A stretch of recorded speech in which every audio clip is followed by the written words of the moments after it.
Hello, everybody, and welcome to another episode of Getting Inside the Right Male Mind. I'm Lisa Shield. And I'm Benjamin Shield. And it's great to see you. Today, we're going to continue last week's conversation around ways to derail a date. And today we have 3 more for you. So I don't know why we're dividing this into chunks of 3, but it seems to work. So, babe, let's start with number 1. Well, I've been on dates, and I think most men have been on dates where they've sat across from a woman, and could be a wonderful woman, attractive, interesting, but we're faced with a series of interview questions. And it's like rote questions, superficial, like, what do you do? Where do you live? Do you rent or own? Do you like dogs? All these things. And it's just like one question after another. And it sends a man into his head rather than into his heart. Mm-hmm. Yeah. So interviewing on a date, like just having a list of interview questions. Yeah. It's just, and it's boring.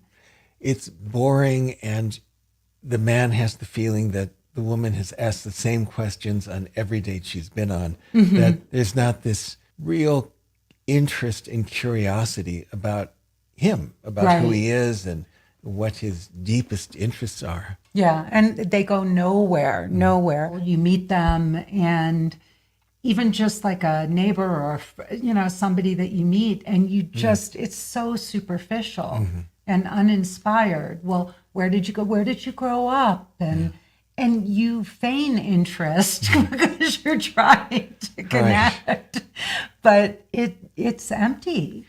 I used to imagine that there, and wish there could be one of these credit card machines right in the middle of the table.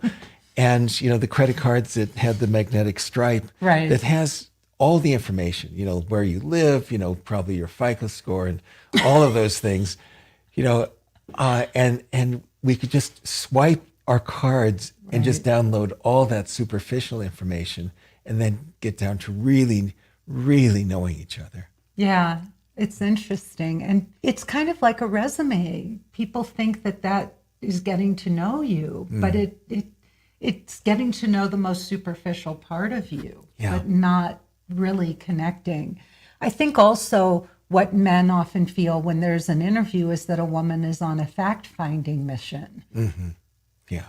Like she's trying to suss out, who you are, how much money you make, what your relationship with your ex-wife is like, and, did you have a bad childhood? It's almost like she's in her head trying to tick off those boxes. And what would be successful is even one subject that both of you can delve deeper into. Whatever it is, it could be about a movie, it could be about an event, but something that you could both really have a sense of each other's depth and interest in the world and relatability. Yeah. And something that you had talked about, something I talk about in my course, in my 12-week Emotionally Naked Dating course, one of the techniques I give women to get out of the habit of interviewing on dates is that I tell them to pick one topic, something that they can delve deeper into, so that it's not, the conversation doesn't feel like it's going from topic to topic to topic, but that you take it deeper. And so you ask more questions. Well, tell me more about that. Yeah. And wow, that's very interesting. I never looked at it that way. I'd love to know more about your perspective on this, right? But to keep going deeper and deeper, which takes us to the next point about being insatiably curious. Yeah. A man would love for a woman to really be interested, and more than just asking superficial questions like, like, if you like fly fishing, if a man likes fly fishing, not just, well, what's it like and where do you go? But rather than, how does that touch your heart? What does it feel like when you're in a stream just by yourself and and having that solitude. Wow. And where you begin to put a man into his imagination, into his heart, rather than in his head just answering questions. Wow. I'm just, as I was listening to you, I was trying to imagine what it would be like for two people to go on a date like that, and for a woman to really know how to do that with a man sitting across from her, and how powerful that is, right? And I think many people want those kinds of connections to happen magically, but it really is something that we can be intentional about, like being on a date. And if you were talking about the books that you wrote, right? Instead of just saying, oh, that's really great, what were the titles of the books? Or tell me about that. Like, you wrote 4 books with your best friend.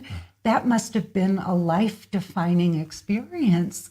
How did this come about? Where did the subjects for the books come about? But being deeply interested, who did you interview? What was your favorite person that you interviewed? Right. And putting a man in his heart and the excitement of his life allows him to then ask that same level, that same depth and intimacy of conversation with the person who's sitting across from him. Yeah. And again, we want it to happen magically, but knowing how to do this, you can then also sit back and start to see what unfolds. If the man can go there with you, if he'll open up, if he'll share with you, or do you just also get very flip answers back or very short answers back? That also will help a woman be able to gauge if a man is emotionally available, right? Right. But a man is very likely to really welcome an in-depth question. Something that's deeply curious, because he's not going to get that from his male friends. We just don't have that type of conversations that a man can have with a woman. Wow. That's really cool. Yeah. And that's why we really need a woman in our lives, because they touch us, emotionally, in a way that we don't get from, anything else. And so for a man to be asked, wow, that is fascinating. That, I'm really impressed. Another guy isn't going to tell another guy. Right. Another guy would never say that. But from a woman that that you want to impress, right? Oh, he would feel like $1 million. $1 million. And also, maybe express things that he's never said out loud. Oh, wow. That's so cool. And we were talking earlier, as we were having this conversation, it made me think of the Dos Equis man, right? Like, if a woman were to go on a date and do this and make a man feel fascinating, like, we know that men want to feel like our heroes. That's one thing, that we want to make you feel like you're our hero.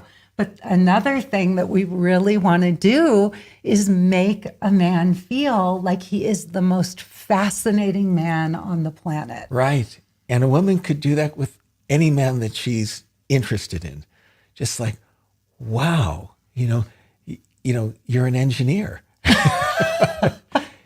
So you design these incredible machines that's extraordinary, and it does so much good for the world. I'm so impressed.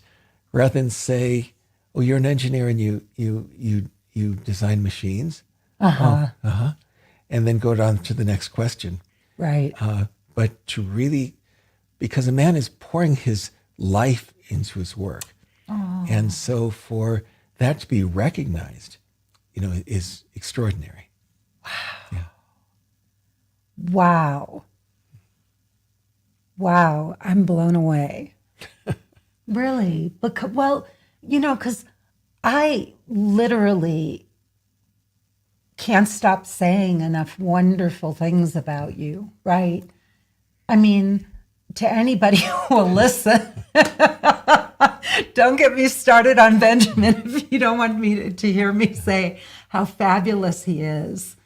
But in our relationship, I am mesmerized by who you are, and I reflect that back to you all the time. Yeah, and it feels amazing. You know, I walk around just feeling like fantastic. Yeah. You know, it buoys me up. You know, and it affects everything else in my life. You know, when I walk into a room, I feel, you know, I feel like an important person. I feel like a love fascinating. that. Yeah. I love that so much. yeah. It makes me feel so good to know that that's the impact it has on you. Yeah. Oh, sweetheart. That's wonderful. All right. So, you know, the bottom line is that you are aiming for his heart with your questions, not his head. Right? Right. And it's, you know, it could just feel so superficial for both people to be asking questions, to be answering questions with 2-word answers and going on to the next question. And it's just dreadful. And I think it's one of the reasons why some people hate dating. And because it's not interesting. It's the same old, same old. And if one could get past the rote questions, the interview questions, into something that touches a man's heart, that both people will be driving home thinking, wow, that was a great date. Yeah. And it would be not like, what do you do? You know, you might ask somebody, a man on a date, you know, tell me about your work. But then you want to have questions like, you know, tell me what you love most about your work. What gives you the most fulfillment about what you do?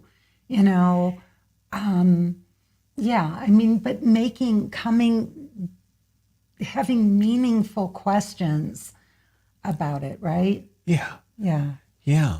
And reflecting back the wonderful things about what he's saying. Yeah, like I see you light up when you talk about your work. You know, I love seeing how you just light up. I can tell how passionate you are about it, but reflecting back. Yeah. And his coworkers aren't going to do that for him. His male friends aren't going to do that for him. Wow. His boss isn't going to do that for him. You know, it takes the woman sitting across from him to lean forward and say, wow, that would light a man up. Yeah. Oh, God, you're such an amazing man. Yeah. You know, I have so much respect for you. Yeah. Yeah. All right. So let's go to the next one. All right.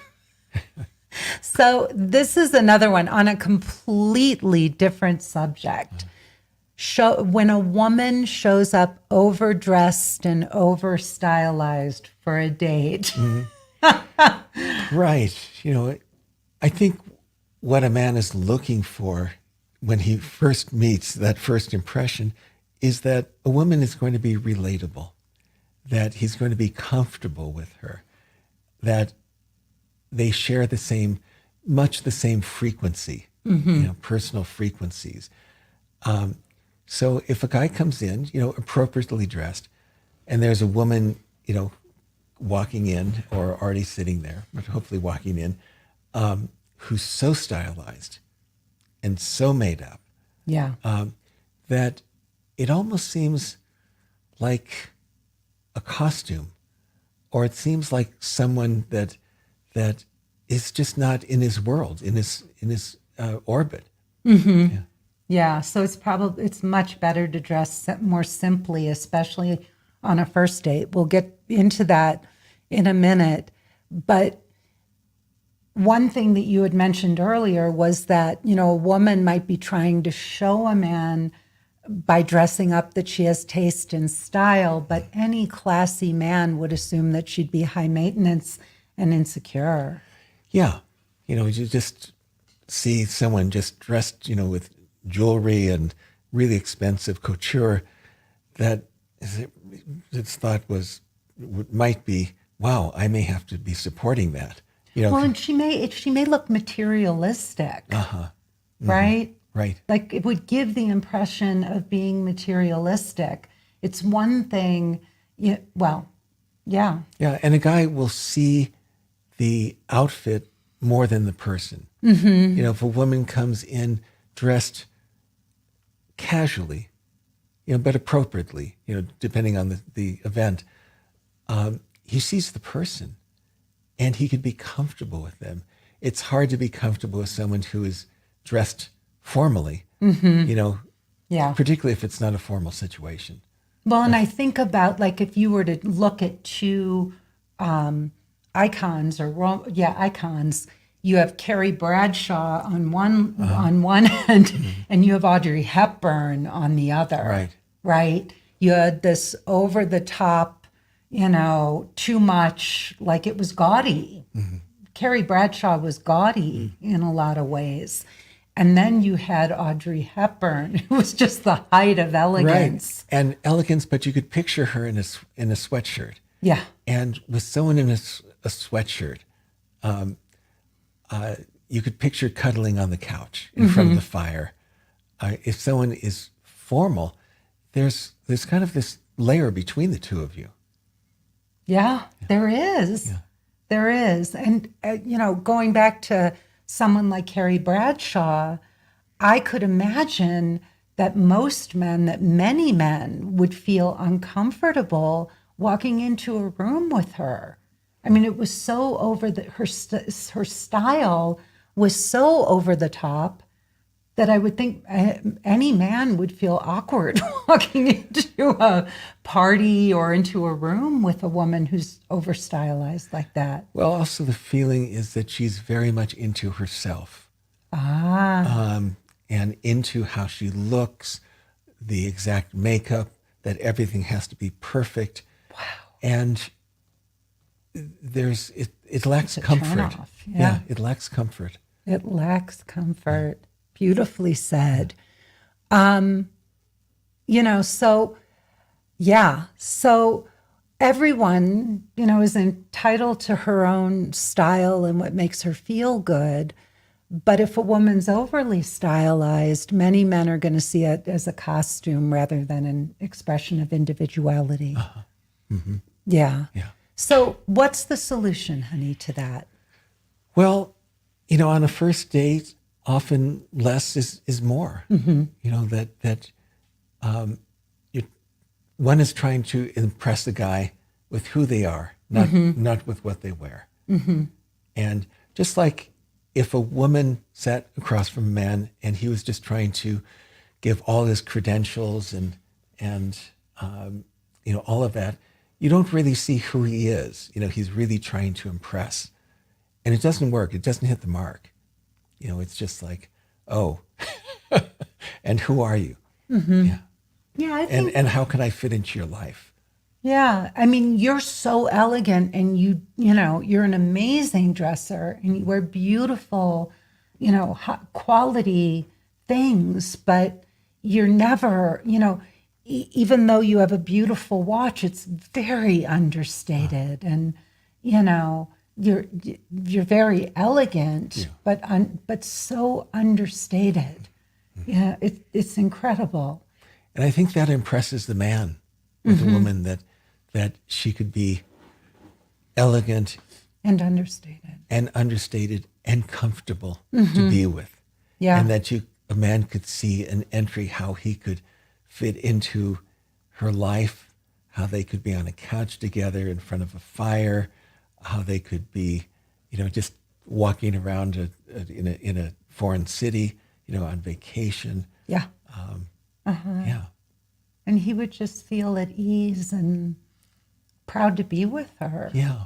Yeah. And it's also, he has the sense that she would be at ease with the people that they would meet together, whether it's on vacation or introducing, to friends, that there's not, she's not this icon, with with, all the makeup and all the jewelry and, all But these things. it makes a woman look like a doll, like a dress-up doll, Yeah. and not a person, Yeah. A caricature. a caricature. Huh. And that's something that we also really encourage when we're working with women in our in our program, is to soften and take off some of the makeup and dress down, and be willing. It's important to dress well and to put thought and care into your appearance. I mean, that is important, but tastefully, not over the top and not looking like a caricature. Yeah.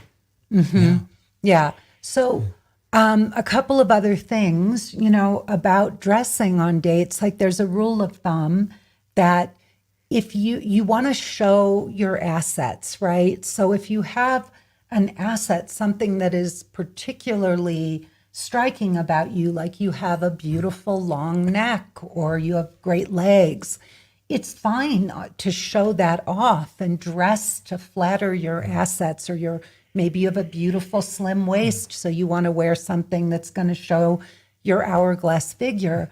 But you don't want to do, like, if you're going to show off your legs and wear a shorter skirt or something that shows your legs, you don't want to then have cleavage as well. So you highlight one asset at a time. Right. And if you have cleavage, you want to leave something for the imagination. You never want to overdo anything, whether it's legs or cleavage. But you can show a little décolletage, and when you lean forward, a guy's Absolutely. gonna go, oh. Absolutely. But it doesn't have to be like plunging to expose everything. And one other rule of thumb would be, if you're going to, if you have a stunning, accessory, a special piece. I mean, there's nothing wrong with wearing a fabulous coat, that has a fur collar or a great pair of boots, whatever. But you also need only one of those. You could have, we were at a market, a folk art market here in Santa Fe, and I bought these gorgeous boots from Uzbekistan, but I wouldn't want to wear those Uzbeki boots with, a lot of other crazy, wild things, because in and of themselves, they're enough. So one conversation piece, one standout accessory, not tons of them, right? And if you do that, you're going to be fine. Like, I think one thing and highlight one asset. Right. And I think the bottom line is a man wants to be able to relate with a woman. And he wants to feel comfortable. And he also wants to envision what the future would be like. And, if she's really comfortable in not so much dressing down, but just comfortable in what she wears, which is not what couture is, but comfortable, then he pictures being comfortable with her in the future. And most importantly, or along with that, she's comfortable in her own skin. So she doesn't have to perform by, putting, these accoutrements on, these accessories, that she's comfortable in her own skin. She can, look great in a cashmere sweater because it feels good to her, and a sweatshirt feels good, a silk blouse may feel good. But a man could feel when a woman is uncomfortable, like in high heels, and they're trying to navigate, walking from the car to the restaurant. I'm in the field of physical therapy, and I remember one client came in with all these feet and ankle problems, and she said, yeah, they didn't have valet parking, and I had to walk to the restaurant. And she said, these shoes were never meant for walking. I know who that was. That's great. That's great. All right. On that note, let's go to number 3, babe. You want to read that? Well, no man feels comfortable in a date sitting across from someone whose life seems like a constant soap opera, where she's just recapitulating dramas and stories, and they're often could be negative. And the man just is more of an audience than a participant. It's more of a monologue than a dialogue.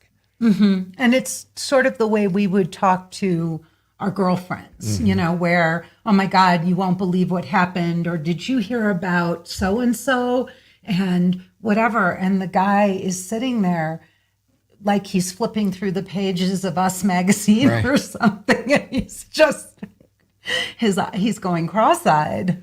Right. There's often no entry for conversation, for dialogue, but it's just like, oh wow, that's terrible. Oh no, I'm so sorry that happened. It was just, And he doesn't know. It's kind of torturous for men because they don't know if the woman wants help and advice, right? If he can be heroic and like solve the problem for her, if she's just wanting to emote and trying to just like he's just supposed to sit there and listen, but it's painful. yeah, a man could feel like one of those dolls that you pull the string and a different answer comes out like, oh wow, or that's terrible, or I can't imagine. Wow, he acted inappropriately. Each time you pull the string, you get a different answer. But and the guy is just grateful for something to say. Oh my God. Oh, that's hilarious. I remember one date, some time ago, where it was a blind date, and we went to a nice restaurant, a very nice restaurant in Los Angeles, and from the time we had gotten in, I picked her up at her apartment. By the time before we even left her apartment, it was a story about her boss, how terrible he was, about problems with her brother, and it continued through the drive, and it continued into the meal at the restaurant. And, it was just like listening and listening. And the waiter had already served the second, like the entree. And I had already had, the appetizer and finishing my entree. And she was still on her salad. And because she was talking so much, and I couldn't bear it another moment. And she lifted her fork, and I just leaned in and I summoned the waiter, and I said, "Would you like that to go?" I just couldn't. I couldn't take another moment. God. Oh my God! It may have been the rudest thing, but it was. Whoa. At that point, it was just survival. Oh my God! Yeah. Wow. I listen, and I'm just sitting here, and I know I did this on dates. I know I did. And I'm sure, thank God we don't have to go backwards in time and relive our most painful moments, because as you're describing this, I can see myself doing that. And I still had some of those behaviors, not telling horrible bad stories, but where I could go into old stories and, run my tapes. Or sometimes not even old stories, but you could be very excited about something you learned while you were getting your degree in spiritual psychology. Yeah. And, it was interesting, and I was glad that you were excited about it. But as something relatable, there's a point where a man is just an audience, and he begins to tune it out, no matter how interesting, because it's not enlivening. Mm-hmm. Yeah. And partly you would let me know. There were times where you would let me know. And I started to witness when I could see you pulling away. I had one relationship end I know the moment it ended, that a woman, a lovely lady, really, really liked her, but she could get so caught up into what she just read, or that she was reading me something, and it was like it was never going to end. And we were in her living room, and I was slowly moving towards the door, like she wouldn't notice that I would be gone. It was just, and she saw it, and and that was pretty much the end of the relationship. And I really want to put a frame around that, because many women have experienced that feeling with a man, right? And they will immediately get angry at the guy and say, "You're not listening to me, you're not paying attention," and all. And I think it's important for the women to stop if you see that happening with your guy or with, men that you date. But if you notice that men tune you out, and it's something not just with one guy, but you see it happening, you may be exhibiting this behavior, and men are just tuning you out and pulling away. They lose interest because you're just droning on and on. Yeah. Oh, scary. Yeah, and the joke is there's a 12-step program for that, and it's called On and On and On. Yeah. But we think it's because you're not interested and you're not listening. But a lot of times we're talking to you the way we would talk to our girlfriends. And it really is, how do you say it? It's repelling. Mm-hmm. Yeah. And, the converse is true, that we've talked to many women, many, many, who have sat across from a guy, and they said, all he did was talk about himself. He never asked me one question about, and all he did, we spent, 2.5 hours I spent listening to him. And it was torturous. You'd never want to see the guy again, socially. Yeah, men do it too. Yeah. Men do it too.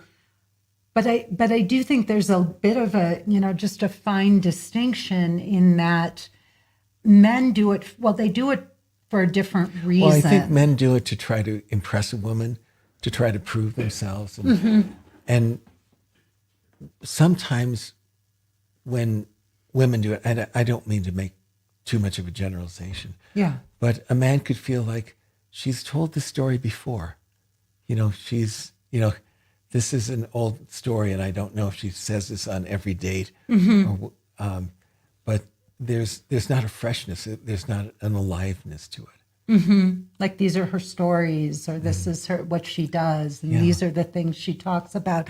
God, I used to do all of those things, all of them. And it's really, listening to you talk, I can see just how unattractive that would be. The difference now, of course, that's also a sign of living in the past in some ways, recapitulating stuff.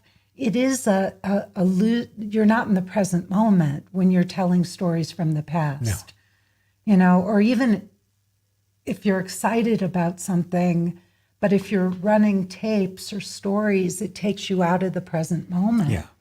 So that's the difference. I think, at least in our relationship, we're very present, and we're really in the present moment. We're almost, unless we're having a fond memory of, Milo or something from the past, or we're just. I think men are looking for a woman who is playful, and to have fun with. On our first date, I asked you what you're looking for, and you said, I've done all this work on myself for all these years, and I'm looking for a man to, have fun with. And I just silently put my hands together and said, thank you, God. And we've been together ever since. Literally we've been together ever since. And that's been almost 20 years now. Almost 20 years. So, when we get into our stories, there's no spontaneity. There's no playfulness. There's no humor. Right. There's none of the things that a man and woman would be looking for to be with a partner for the rest of their lives, because they want fun. They may have done the work. They may have had the hard incidents in their lives and the stories in the past, and now they're really looking for someone to be joyful with. Yeah. So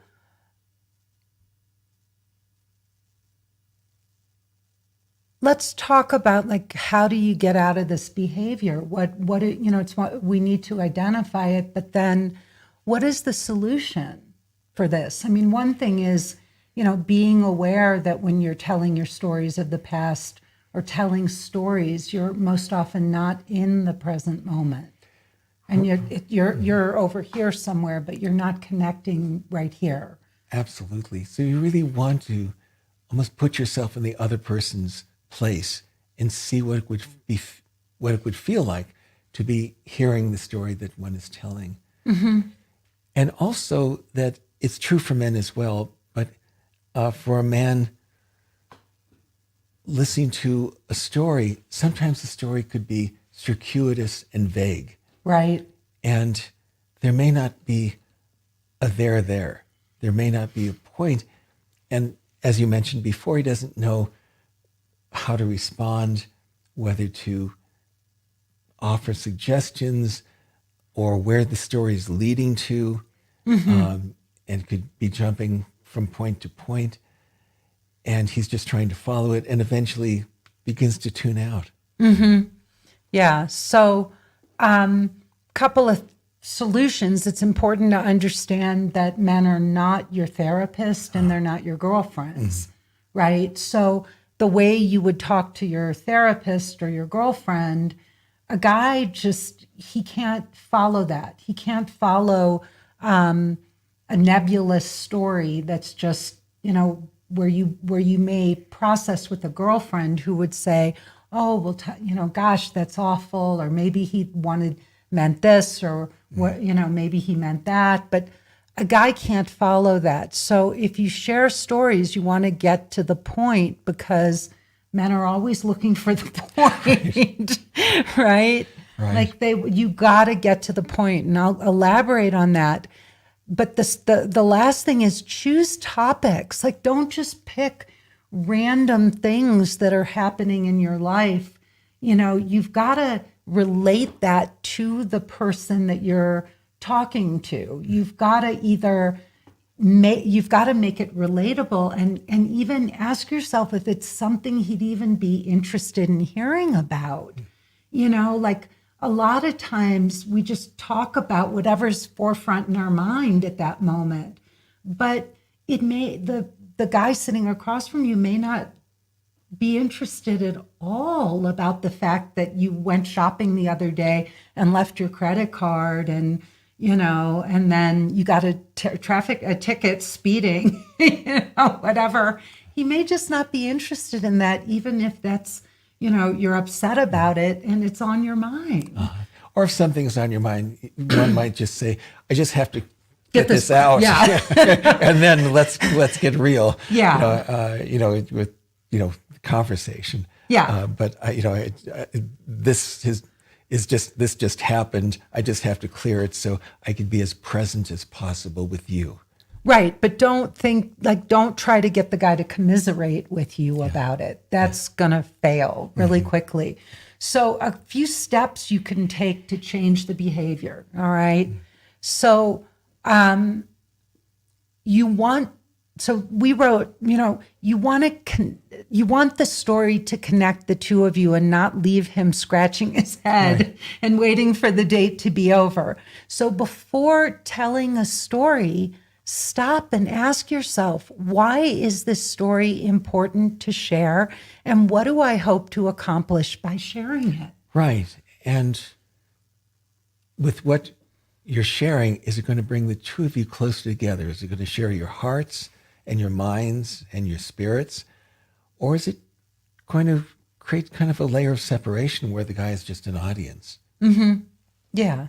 So really think about, or, if you're going to share the story, maybe even ask for his input. If you want to share a story with a guy, that's okay, but make him feel useful in that, men want to feel useful. So another tool is to help him feel useful, ask for his input. How would you handle this? What would you have done in that situation? What do you think I could have done differently Exactly. or done better? That is going to turn a man on instead of turn him off. Yeah, absolutely. That would be really, really sexy to do that. And the other thing is, women can seem vague and ambiguous to men, or circuitous, as Benjamin said earlier. So if you're going to share something, a story or something with a man, be sure to make a clear point. So if you're guilty of just being kind of ambiguous or circuitous, every time you tell a story, and I'm not even just talking on a date, but you really may want to start to focus yourself. To do that, what you can do is get in the habit of saying the point of this story is, or the reason I'm telling you this story is. And that will solve you so many problems. But you want to start getting to the point, in our course, and we find a lot of women, and especially women who do not understand men and who have been to too much therapy, or women who love to sit and commiserate with their girlfriends, they do not know how to get to the point. And just a fine point on that, not too much therapy, but being stuck in therapy. Being stuck in therapy. Yeah. Yeah. They go on and on and on, and they'll tell you every little detail. And then he said this and she did that and I said this. And, it's just, I don't think many of us are aware of how we really can cut to the chase much quicker. And especially for women, I would practice cutting to the chase. And including men in the Conversation. Yeah. Yeah. Every once in a while saying, what do you think about that? What are your thoughts on, I'd love to get your input, or, tell me what you're thinking. Yeah. There's ways to connect with a guy like that. Yeah. And if a man is going on and on, one of the key phrases is, may I pause you for a moment? And it's a gentle way of stopping people and perhaps changing the channel so that it's a more relatable date rather than, just going home, rolling your eyes and calling your girlfriend. Yeah. And saying, this was, Excruciating. excruciating. Yeah. And also when you say, may I pause you for a moment, don't say to the guy, you've been talking all about yourself, I'd love to get a word in edgewise, or why don't you ask me something about myself?